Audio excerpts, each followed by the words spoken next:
মধ্যপ্রাচ্যের আকাশে যুদ্ধের কালো মেঘ কিছুটা সরতে শুরু করলেও বিশ্ব রাজনীতিতে নতুন উত্তেজনার ইঙ্গিত মিলছে।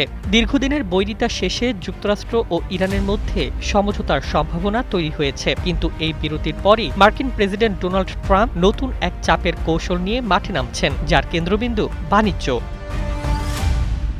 ইরানের সঙ্গে আলোচনায় নিষেধাজ্ঞা শিথিল, অর্থনৈতিক সুবিধা এবং হরমুজ প্রণালীতে স্বাভাবিক নৌ চলাচলের বিষয়গুলো সামনে এসেছে। প্রায় ৫ দশকের বৈরিতার পর এমন উদ্যোগকে মধ্যপ্রাচ্যের শক্তির ভারসাম্যে বড় পরিবর্তনের ইঙ্গিত হিসেবে দেখছেন বিশ্লেষকরা।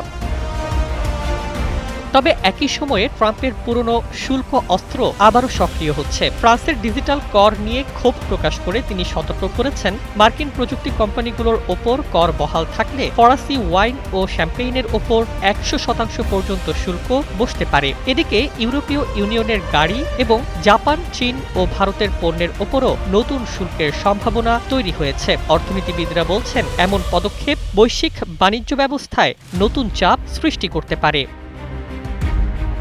ইরান ইস্যুতেও পাল্টে যাচ্ছে হিসাব। বছরের পর বছর নিষেধাজ্ঞা ও চাপের পরও তেহরান নিজের প্রভাব ধরে রেখেছে। ফলে যুক্তরাষ্ট্র হয়তো এখন মধ্যপ্রাচ্যের বাস্তবতা নতুনভাবে মূল্যায়ন করছে। তবে সামনে বড় চ্যালেঞ্জও রয়েছে। পারমাণবিক কর্মসূচি, আঞ্চলিক নিরাপত্তা এবং মিত্রদের অবস্থান, সবকিছু মিলিয়ে সমঝোতার পথ এখন অনেক কঠিন।